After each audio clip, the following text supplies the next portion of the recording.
You don't need to scream to be heard. You don't need to fight to be feared. You just need to become someone they can't figure out, someone they can't influence, seduce, or predict. In a world where everyone wears their emotions on their sleeves and begs for attention, the person who moves in silence becomes a threat.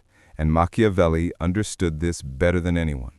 Power doesn't come from noise. It comes from being unreadable. They've told you to be kind, open, expressive, that transparency builds trust, but that's not how the world works. People don't trust what they understand. They trust what they fear. And fear is born the moment someone looks at you and realizes they don't know what you're thinking. That's when power shifts. That's when dominance begins.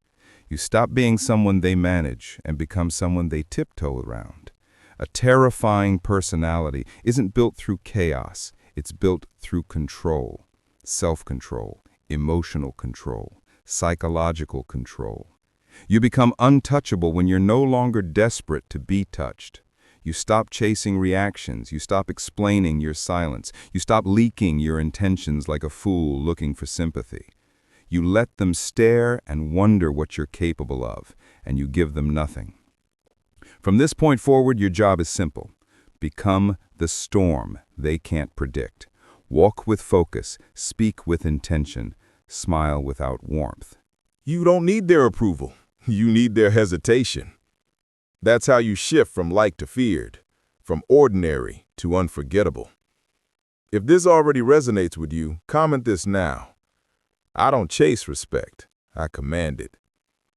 This isn't motivation. It's a transformation. Let's begin. The fastest way to lose power is to want to be liked. If they sense you're seeking approval, they will own you. Niccolò Machiavelli warned, men must either be feared or crushed, never loved unconditionally. Why? Because love is often based on convenience, but fear is based on perception of control. And in power games, perception rules reality. You cannot terrify anyone while begging for validation. They'll label you harmless. Approval is a leash, and most people are wearing it proudly. You walk in the rooms adjusting your words, softening your tone, hiding your ambition, just to be accepted by people who wouldn't blink if you failed. That's not connection. That's quiet submission. You're shrinking so others can feel comfortable, and they still don't respect you. You could give them everything, and they'd still abandon you the second you say no. You've been raised to think likability is a strength. It isn't. It's a survival mechanism passed down by the weak. Likability is currency in a world run by people desperate for belonging. From this point forward, your job is simple. Become the storm they can't predict. Walk with focus, speak with intention, smile without warmth. But power is allergic to desperation.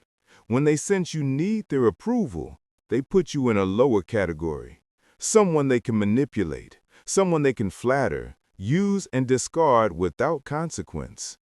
You don't need to be rude to reject this mindset. You need to become emotionally unavailable for approval.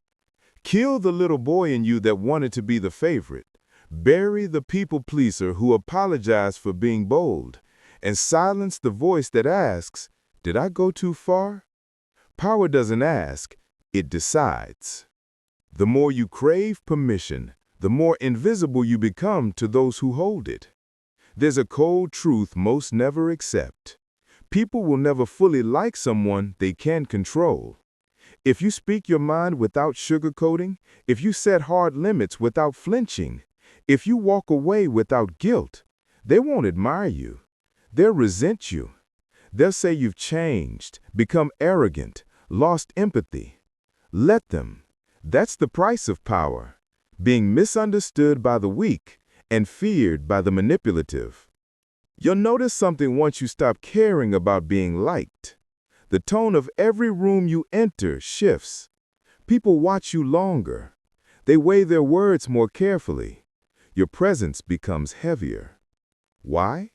Because you're no longer trying to blend in. You're not playing by emotional etiquette. You've chosen to be the signal in a room full of noise, and that's unsettling to those who crave control. From now on, you don't bend to be liked. You stand to be noticed. You don't explain your choices. You enforce them. You don't ask, "Is this okay?" You say, "This is who I am." Let them feel the shift. Let them sense the distance. When you stop chasing acceptance, they start chasing your attention. Comment this now if you're done shrinking. I walk with quiet power. And never explain yourself again. Make them guess, not understand you. They can't fear what they fully understand. Predictability makes you comfortable, and comfort kills influence. If they can map your emotions, if they always know what you'll do next, they stop respecting you. Machiavelli knew that. A prince must learn to be both visible and unknowable, present in the world, yet hidden in his intent. Because power isn't just about what you do, it's about what they think you're capable of. When people can read your face, decode your reactions, and expect your behavior, you become emotionally disarmed. You give them a manual, and they start pressing your buttons. That's how manipulators work. They weigh their words more carefully. Your presence becomes heavier. Why?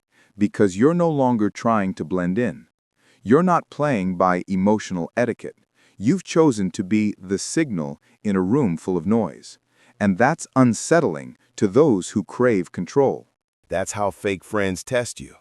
But when you withhold your emotional response, when you become unpredictable in your tone, your timing, your presence, they hesitate. And hesitation is power shifting into your hands. Mysterious people terrify the insecure, because insecurity feeds on control, and the unreadable cannot be controlled. You don't need to be loud to make people feel your presence. You need to become difficult to calculate. Speak less. Answer slowly. Walk away when they expect a reaction. Let your silences create more tension than their noise ever could.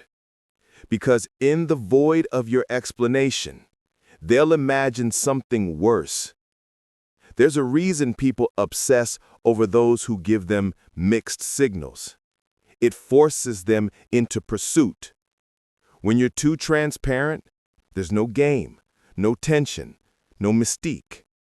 But when you say little, act selectively, disappear without reason, and reappear with presence, you hijack their focus. They replay your words. They overanalyze your tone. They guess your motives. And each guess makes your image larger in their mind. You're not here to be figured out. You're here to be felt. You walk into a room and people should adjust their energy before they approach. They shouldn't know whether you'll speak or stay silent, whether you'll approve or walk away. That uncertainty creates psychological pressure, and pressure builds dominance. If they feel comfortable around you too quickly, you reveal too much too soon. This is why you never explain your silence. You never justify your absence. You don't tell them what you're thinking. You show up like a signal, not a song. Your presence should say, "You don't get to understand me, you just react to me." And if they fear losing access to your mind, your energy, or your attention, that means you've done it right. Being mysterious isn't being fake. It's being disciplined with exposure. You don't owe anyone your thoughts. You don't owe anyone your inner world. You give only what sharpens your influence, nothing more. So stop giving explanations to people who only want to use them against you. Comment this now. Let them wonder. And remember, the more they guess, the more they respect. Charm them without getting close. Charm isn't about being liked, it's about bending the room. It's the ability to control attention without begging for it, to affect people without touching them. And here's the secret. True charm doesn't come from warmth, it comes from precision. Cold charm terrifies people because it feels intentional. You're not smiling out of kindness. You're smiling with a reason they can't quite place. People think charisma is about being friendly. That's false. The most powerful charisma is controlled, sharp, cold, mysterious. It's the calm eye contact that lingers just a second too long. It's the confident stillness in a room of noise. It's saying their name only once, but in a tone they remember for weeks. The key is simple. Make them feel seen, but never fully invited in. When you charm without attachment, people obsess. They replay conversations. They wonder why you were kind but distant. They try to decode your tone, your timing, your energy. That confusion creates interest, and interest becomes attraction. You didn't overshare. You didn't try to impress. You left them with tension, and the mind hates unresolved tension. That's how you take space in their thoughts without ever chasing it. Every powerful man knows this.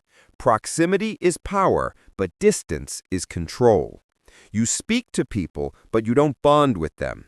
You show interest, but not vulnerability. You use compliments sparingly, not as gifts, but as tools. You leave gaps in your energy, gaps that people try to fill with approval, pursuit, or curiosity. They try to earn more from you, and that keeps them loyal. This is why you don't flirt for fun.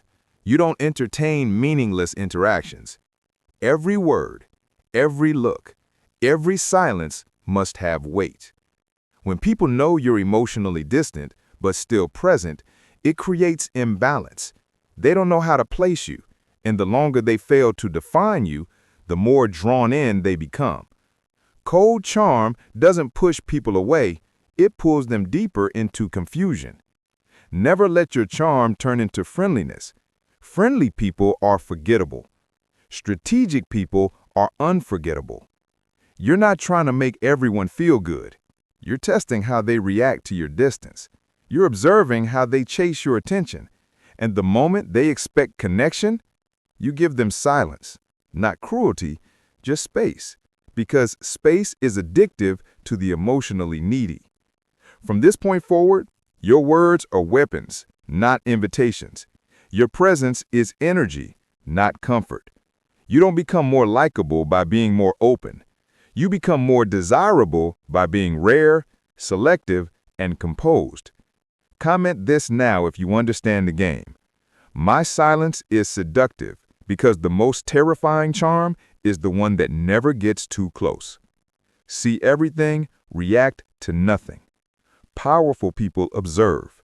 Weak people react.